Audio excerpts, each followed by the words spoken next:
Ciao à tutti, salut tout le monde, c'est Corinne. Eccomi qua, me voilà de retour. Je suis hyper contente de vous retrouver. Vous m'avez drôlement manqué. Je vous remercie d'ailleurs, j'ai eu plein de petits messages super gentils, super attendrissants. Vous êtes des amours, quoi.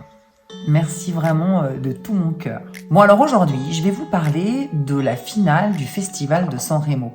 Il Festival della Canzone Italiana, le festival de la chanson italienne. Bon, j'ai regardé la finale, je m'attendais vraiment à un truc kitsch. D'habitude, c'est très cadré, très kitsch, très officiel. L'originalité est souvent dans les tenues des gens qui se présentent. Mais cette année, c'était pas du tout comme ça. Et je dois dire que j'ai passé une super bonne soirée. Je me suis éclatée. Vraiment, c'était surprenant. Ils étaient en freestyle. Je ne sais pas ce qui s'est passé. Je ne sais pas ce qu'il y avait au-dessus de Sanremo, mais vraiment, je vous assure que ça valait le détour. Alors, je vous raconte tout de suite cette finale qui va vraiment rester dans les annales de l'histoire du Festival de Sanremo.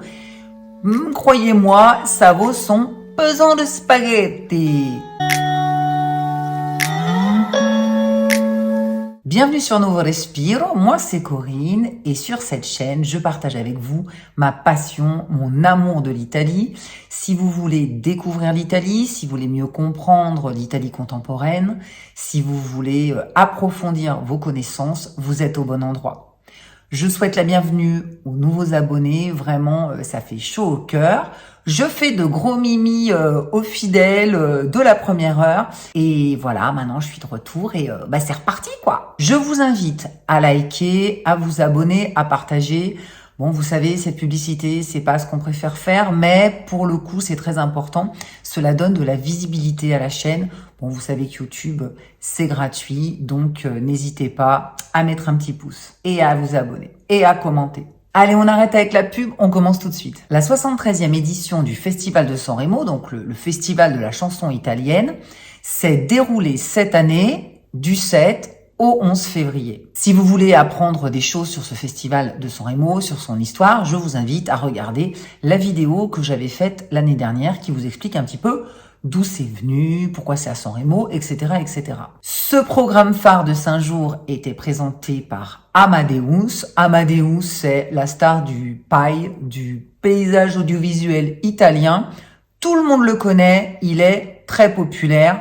Il anime aussi des jeux, on le voit de partout sur la rail. Amadeus était aussi en charge de la sélection des chansons et de la direction artistique. Il y avait 28 artistes en compétition cette année et le vainqueur, Marco Mengoni, avec sa chanson Due Vite, représentera l'Italie à l'Eurovision en mai. La finale cette année a battu des records d'audience avec 12 256 000 spectateurs. Franchement, ça laisse rêveur, je pense, n'importe quel patron de chaîne. C'est le programme phare. Je pense que c'est le programme qui fait le plus d'audimat en Italie. C'est donc un triomphe pour cette 4e édition présentée par Amadeus, avec 2 autres partenaires, Gianni Morandi, qui est un chanteur et un acteur italien très célèbre, et l'influenceuse et entrepreneur Chiara Ferragni, la star des réseaux sociaux, incontournable. Avec 28 artistes en compétition, la finale a duré hyper longtemps. À 3h du matin, on y était encore. Donc du coup, je partage avec vous ma sélection de 5 moments. Les 5 moments qui m'ont le plus plu, le plus étonné, le plus. Ils sont tous très différents, vous allez voir. Bien entendu, c'est mon avis personnel. Peut-être que vous avez aussi vu la finale du festival et que vous n'aurez pas du tout le même avis que moi. C'est pas grave, on a le droit de pas être d'accord, il n'y a aucun problème là-dessus. C'est un avis qui n'engage que moi. Je vous invite à vous faire votre opinion par vous-même en regardant des vidéos ou le replay, n'importe quoi, ou le replay sur Rai Play. Numéro 1, le moment le plus rock and roll avec le baiser et le twerk. Le twerk de Rosa Chemical. Alors que Rosa Chemical était sur scène en train d'interpréter son titre Made in Italy, il est allé récupérer Fedez dans le public Il l'a amené avec lui sur scène, il lui a embrassé, comment dire, il l'a embrassé avec fougue. Il l'a embrassé, alors, pas il l'a embrassé un petit smaquinou, hein, les petits baisers d'adolescents, les tout petits baisers chastes et pudiques. Non, non, il l'a embrassé à pleine bouche, hein, devant tout le monde. Il a aussi rejoint Fedez qui était assis au premier rang. Il a twerké devant lui. Fedez a même mimé un orgasme. Autant vous dire que c'est shocking sur une chaîne nationale publique. Le tout devant Chiara Ferragni. Chiara Ferragni, c'est la femme du rappeur Fedez. Je ne suis pas intimement persuadée qu'elle ait apprécié d'être affichée comme ça devant l'Italie entière. Hein. Mais bon, elle connaît son mari, il est aussi dans la provocation, donc bon, on sait pas trop ce qu'elle a pensé. Elle avait quand même l'air de faire un peu la tête, hein. Pour être franc, je l'ai pas trouvé. Wouh. Bon, Fedez et Rosa Chemical, on est habitués. C'est un peu de l'humour potache. C'est un peu, vous voyez, les sales gosses. Les sales gosses qui en loupent pas une. Voilà, pour se montrer. Ils sont culottés, ils sont dans la provocation. Bon, ils savent aussi que voilà, ça va faire parler. Il y a un petit parfum scandale. Je pense que vraiment, pour le coup, ça les amuse. C'était vraiment, voilà, une provocation qui les a bien fait marrer. Bon, bien sûr, hein, voilà, ils sont un peu excessifs, mais bon, ils sont excessifs, mais ils sont attachants. Pas grave, quoi. Alors, c'est pas grave, mais ça n'a pas du tout fait rigoler tout le monde. Il y a une association qui s'appelle Pro Vita e Famiglia en Italie, qui défend les valeurs traditionnelles de la famille, qui a tout de suite lancé une pétition qui a obtenu plus de 37 000 signatures. Et leur avocat a porté plainte en justice. La plainte a été déposée sur la base de 2 articles du Code pénal, le 529 et l'article 527, pour actes et objets obscènes et pour scène obscène dans un lieu public. Et oui, c'était en direct, donc voilà, c'est une affaire à suivre. C'était le moment le plus rock'n'roll. Numéro 2, le moment, comment dire, le plus décalé, avec les abats italiens. Oui, mais bon, que des garçons.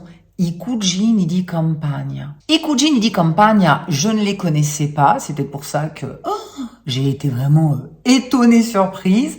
C'est un groupe de Rome, c'est un groupe pop des années 70. Ils sont 4 et seulement 2 d'entre eux sont des membres historiques. 2 ont 73 ans, 1 a 51 ans et le plus jeune a 37 ans. Donc c'est toute la palette. Ils ont chanté une chanson dont le titre est Lettera 22. Je vous mettrai le lien si vous voulez découvrir cette chanson, qui n'est pas mal au demeurant. Hein. C'était pas celle que j'ai le moins aimée dans la finale. Alors moi, je les connaissais pas du tout et vraiment, ils m'ont fait penser à Abba, quoi. Avec leur combinaison stretch hyper moulante. Ils sont là en rang les 4 avec leur, je ne sais même pas comment ça s'appelle, synthétiseur piano, vous savez, qu'on a accroché au cou, avec des trucs un peu colorés, années 70, vraiment décalé. Pour moi, c'était des ovnis. Je ne savais même pas qu'ils existaient. Et vraiment, j'étais surprise. Moi, ça m'a fait rire. Hein. Pour être honnête, ça m'a fait rire. Puis vraiment décalé. Numéro 3, le moment le plus drôle, mais alors le plus gênant, avec Gino Paoli. Je vais vous expliquer qui c'est. En roue libre. Gino Paoli, c'est un auteur, compositeur, interprète. Il a 88 ans. C'est une figure de la chanson italienne. Tout le monde le connaît. Et il était invité à Sanremo pour interpréter 3 de ses chansons les plus célèbres. Una lunga storia d'amore, Sapore di sale et Il cielo in una stanza. Mais vous le savez, en vieillissant, on s'affranchit de certains cas, de certaines choses un peu rigides. Et notre Gino Paoli, il s'est lâché. Mais lâché complet. On l'a perdu. Moi, le plus grand fou rire que j'ai pris en un mois, c'était lui. Merci Gino, parce que vraiment, j'étais un peu Judy Morale et tu m'as remonté mes vibrations là. Je me suis bien marrée avec toi. Excellent. Il est arrivé sur scène, il a commencé à demander à Gianni Morandi, en parlant d'Amadeus, je regarde mes notes, je le cite, ma lui non faceva il disjockey? Et che fa qui? Mais il était pas disjockey, qu'est-ce qu'il fait là, lui? En fait, il faisait référence au passé de Amadeus qui travaillait à la radio. Donc déjà, on voit déjà alors qu'il est connu à la télé depuis des années. Moi, j'ai pas su si c'était du lard ou du cochon. Si vous connaissez l'expression, on ne sait pas si vraiment il l'a fait pour plaisanter ou s'il l'a fait parce qu'il décartonne un peu. Je pense que c'est la deuxième option. Je pense qu'il décartonne un peu. Ou alors, peut-être qu'il y a un passif entre les deux et qu'il peut pas le voir et qu'il en a profité un peu pour le tacler, quoi. C'est pas impossible non plus. Il m'a l'air quand même taquin, le Gino. Gianni Morandi, hyper mal à l'aise, hyper surpris, lui a répondu, je cite, « Come che tu fa? Ma è lui che conduce il festival. Comment ça, ce qu'il fait là? Mais c'est lui qui présente le festival. » Et le Gino Paoli, non mais la battuta finale, la réplique finale, lui a dit « Davvero? Vraiment? Ah mais veramente da non perdere sta scena. Vraiment, à ne pas manquer cette scène, c'était mais incroyable. Moi, j'étais mort de rire. Mais c'est pas fini. Il y a pire, en roue libre. Ouh. Il s'est mis à raconter une anecdote olé olé, gênante, concernant un chanteur des années 60 qui s'appelle Little Tony, qui est décédé, en expliquant que celui-ci avait été cocufié par sa femme et était venu lui demander des conseils à l'époque. Oh mais la honte! Le Gianni Morandi et l'Amadeus, je vous jure, ils savaient plus où se mettre. Ils ont vite coupé court, histoire que ça dégénère pas, mais franchement, le mal était fait, quoi. Oh, la boulette. Bon, moi, ça m'a fait rire. Il y en a une que ça a pas fait rire du tout. C'est la fille de Little Tony, qui s'appelle Cristiana Ciacci.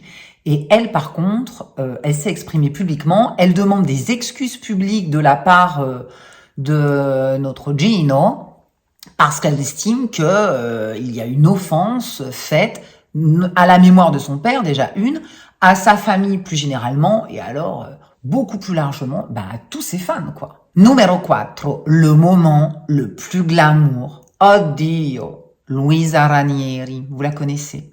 Magnifique. Luisa Ranieri, c'est une actrice italienne de 49 ans, elle est napolitaine, elle est très connue en Italie, d'autant plus que depuis 2 saisons, à la télévision italienne, il y a une série dont elle est l'héroïne. Le indagini di Lolita Lobosco. Les enquêtes de Lolita Lobosco. Le lendemain de la finale du Festival de Sanremo était diffusé le dernier épisode de la saison 2 de cette série hyper populaire. Et donc, voilà, elle est venue faire un petit coucou. Et mon Dieu, mais quelle beauté! Elle est arrivée avec une robe signée Versace, avec des découpages, mais qui mettaient en valeur toute sa beauté méditerranéenne, toute sa féminité. Elle était sexy et féminine et sensuelle, vraiment una meraviglia. Et c'est à elle que je décerne la touche la plus glamour de cette finale. Dites-moi dans les commentaires, qu'est-ce que vous en pensez? Moi, je la trouve magnifique. Numéro 5, le moment le plus sincère de cette finale, c'est la déclaration d'amour de Gianni Morandi à son épouse. Je vous jure, j'avais presque la larme à l'œil. Quand on parle de Gianni Morandi, on parle aussi de sa femme Anna, avec qui il est marié depuis 2004. Les deux sont indissociables. Anna et Gianni sont tout le temps ensemble. Quand on pense à l'un, on pense à l'autre. C'est une présence constante et silencieuse. Et Anna est devenue un véritable personnage public. Parce que Gianni Morandi, dès qu'il a eu Facebook, dès qu'il a eu Instagram, il parle toujours de sa femme, il est toujours en train de la citer. Donc, tout le monde la connaît. On a confié à Chiara Ferragni la mission de rendre hommage publiquement à Anna Morandi.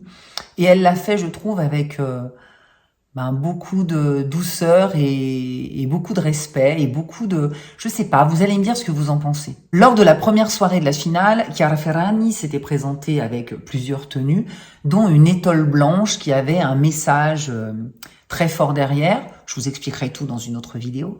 Et donc là, elle s'est approchée d'Anna Morandi, elle lui a offert une étole signée Dior, pour la petite histoire, avec un message écrit au dos. Ti risposerei altre 100 volte.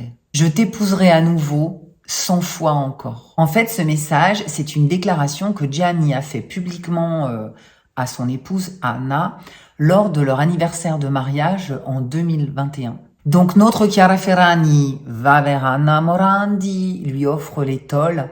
Anna Morandi était, on voyait, très émue en voyant le message.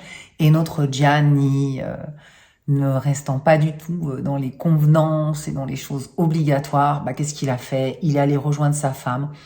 Et ils se sont embrassés, mais avec tellement d'amour, tellement de sincérité. Et voilà, et donc ce moment qui était vraiment suspendu dans l'air, je pense pas que tout ait été préparé, je pense vraiment que lui...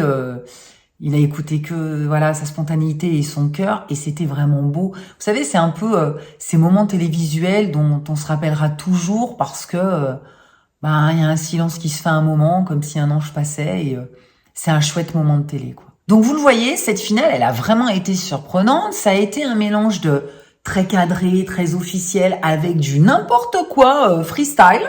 Vraiment, ça a dynamité, mais tous les codes. Je pense que cette édition est mémorable.